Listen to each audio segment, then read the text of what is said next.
Hello. Today we discuss about the UPSC syllabus of ethics. Ethics का जो syllabus है हम उसको पढ़ने के बाद आज जो है और उसको पढ़ने के बाद हमें जो बदलाव आता है, जो हमें अप्रोच मिलती है, उसके बारे में हम डिस्कस करेंगे। तो उसमें फर्स्ट है वैल्यू न्यूट्रलिटी, मूल्य तटस्थता।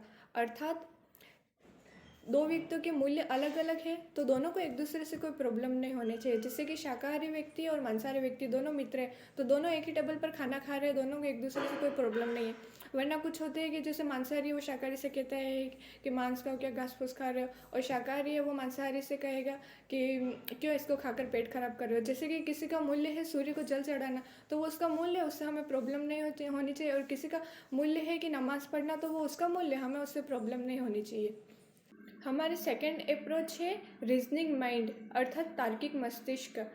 हमारा माइंडसेट ऐसा हो जाएगी कि हम सही और गलत के बीच तर्क कर सकेंगे, फैसला कर सकेंगे।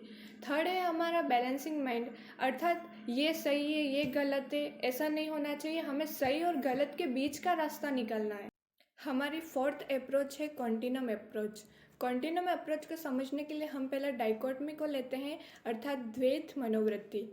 जैसे कि आप में से कितने लोग अच्छे हैं और कितने लोग बुरे हैं। मैं तो नहीं कह सकती कि मैं अच्छी हूँ, क्योंकि कोई भी व्यक्ति 100% अच्छा और 100% बुरा नहीं होता है। अगर मैं अच्छी नहीं हूँ तो मैं किसी और के बारे में भी नहीं कह सकती हूँ कि वो बुरा है। कोई भी व्यक्ति हमेशा अपने लिए वकील और दूसरों के लिए जज बनता है, क्योंकि वह अपने लिए तो हमेशा तरफदारी करेगा कि मेरे ये ऐसे कारण होगा इसलिए मैंने ऐसे किया कि मैं ऐसा नहीं हूँ। और दूसरों को तो हमेशा जज करता रहता है कि वो तो ऐसा ही है, मैं तो पहले से जानता था कि वो ऐसा नीच है, वगैरह वगैरह। तो हमें किसी के बारे में भी ऐसा नहीं सोचना चाहिए। द्वैत मनोवृत्ति अर्थात कोई बुरा है या कोई अच्छा है, हम ऐसा नहीं कह सकते। क्योंकि कोई भी व्यक्ति, अगर हम पैरामीटर लेते हैं तो कोई व्यक्ति बुरा है और कोई व्यक्ति अच्छा है, तो कोई 100% अच्छा नहीं होगा, कोई 100% बुरा नहीं होगा, हमें वो उसके बीच में उसका पैरामीटर मिलेगा।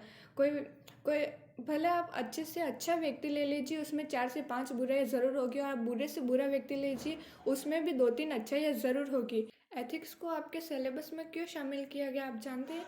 क्योंकि एथिक्स को आपके सिलेबस में इसलिए शामिल किया गया, मान लो किसी व्यक्ति के मूल्य जन्म से ही जातिवादी, धार्मिक कट्टरता जैसे रहे हों, और जो हमारे लोक कल्याणकारी राज्य के आवश्यक है वैसे मूल्य उस व्यक्ति में नहीं है, और वह व्यक्ति प्रशासनिक सेवा में जाता है, तो वह राज्य हमारा लोक कल्याणकारी नहीं रह जाएगा। मान लीजिए कोई जातिवादी व्यक्ति है, तो इसके बाद अगर वह प्रशासनिक सेवा में जाता है तो वह मूल्य उसका निजी नहीं रह जाता है, उसका समाज पर, समुदाय पर भी कुछ ना कुछ प्रभाव ज़रूर पड़ता है।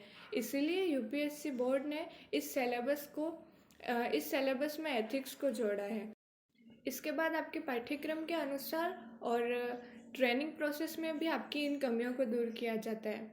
जब एथिक्स का सिलेबस आया था तब अलग अलग विचारकों ने कहा था कि यह हमारे सब्जेक्ट से संबंधित है, कुछ ने कहा हमारे, जैसे कि साइकोलॉजी वालों ने कहा कि यह हमारे विषय से संबंधित है, सोशियोलॉजी वालों ने कहा यह हमसे है, पब्लिक एडमिनिस्ट्रेशन वालों ने कहा कि यह हमसे है, और फिलोसॉफी वालों ने कहा कि यह हमसे है।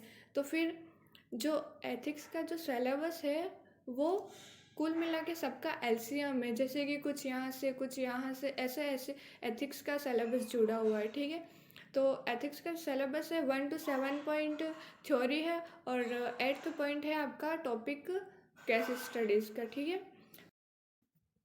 थ्योरी में आपके फर्स्ट टॉपिक है इंट्रोडक्शन जो एथिक्स है, सेकंड है एटीट्यूड यानी कि अभिवृत्ति, एप्टीट्यूड प्लस वैल्यूज़ ये है थर्ड, अभिरुचि प्लस मूल्य फोर्थ है इमोशनल इंटेलिजेंट यानी कि भावनात्मक बुद्धिमत्ता, और सेकंड थर्ड फोर ये जुड़े हुए हैं सोशल साइकोलॉजी से। आपका फिफ्थ है फिलोसॉफी और एथिक्स जो फिलोसॉफी से है, सिक्स्थ है administrative ethics, and seven corruption, ये दोनों पब्लिक एडमिनिस्ट्रेशन से है, और जो सेवन्थ करप्शन है वो सोशियोलॉजी से भी जुड़ा हुआ है, और एट्थ है आपके केस स्टडीज़ जिसमें टॉपिक है 6, 7 एंड थर्ड जो कि मुख्य है, और इसके बाद 2 और 4 भी है जो आपकी केस स्टडीज़ में आपको पढ़ने हैं। केस स्टडीज़ में जो हम थ्योरी में पढ़ चुके हैं उस पर ही हमको केस स्टडीज़ करनी है।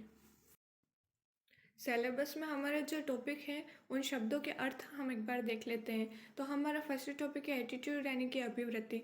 एटीट्यूड का हमारा सीधी भाषा में अर्थ ये निकालते हैं कि जैसे कि उस लड़की में क्या एटीट्यूड है, अरे यार उस बंदे में कितना एटीट्यूड है। तो जैसे कि किसी ने सामने से मित्रता के लिए हाथ बढ़ाया और सामने वाले ने उसको ठुकरा दिया, इग्नोर कर दिया, तो लोग कहते हैं अरे यार क्या एटीट्यूड है उसमें। ये एटीट्यूड नहीं है। आज तक आप जो एटीट्यूड का अर्थ समझ रहे हो वो गलत है, तो आप उसको भूल जाइए। एटीट्यूड का सही अर्थ होता है रुझान। आपका किस चीज़ में रुझान है, चाहे वो हो सकती है वेशभूषा, हो सकता है कोई विचारधारा, हो सकती है कोई धारणा, हो सकती है उसके प्रति आपका सकारात्मक या नकारात्मक रुझान। सेकेंड है हमारा एप्टीट्यूड यानी कि अभिरुचि। किसी व्यक्ति की प्रतिभा है, जिस प्रतिभा है किसी व्यक्ति में, उसको कहते हैं हम एटीट्यूड। सिविल सर्विस के लिए आपके पास क्या वैल्यूज़ होनी चाहिए, क्या मूल्य होने चाहिए, जैसे कि ऑनेस्टी, इंटेग्रिटी, डिसिप्लिन, पंक्चुअलिटी वगैरह वगैरह, ये आपके सब वैल्यूज़ होने चाहिए। फिर है इमोशनल इंटेलिजेंट यानी कि भावनात्मक बुद्धिमत्ता। जैसे कि कोई लड़का है, उसके पास कार है, उसके घर पे कोई मेहमान गया, तो वो उस कार को दिखाने के लिए ये देखो मेरी ताल लेके आ, फिर वो उसको लेके आ जाता है और फिर वो उसको चला के दिखाना चाहता है। मान लीजिए उस वक्त तो उसकी कार चल नहीं पाई, तो उसको उस कार का इतना नॉलेज होता है कि हो सकता है इसकी बैटरी में कुछ हुआ होगा, क्योंकि उससे ज़्यादा तो वो कुछ नहीं जानता है। फिर वो अपने घर वालों से पूछेगा नई बैटरी है, घर में नई बैटरी नहीं होगी, तो फिर वो निराश हो जाएगा। लेकिन फिर उसको दिखती है घर में घड़ी, तो वो उस घड़ी, वो छोटा बच्चा है तो उस घड़ी तक नहीं पहुंच पाता। फिर वो अपने पापा से कहेगा, तो वो घड़ी उतार के उसमें से बैटरी निकाल लेंगे, ठीक है। और वो बैटरी वो लड़का उस कार में लगा देगा, और उसके बाद जो कार चलती है, उस छोटे बच्चे के चेहरे पे जो सिकंदर का भाव होता है ना, वो देखने जैसा होता है, ठीक है। तो वो हुई इंटेलिजेंट, ठीक है।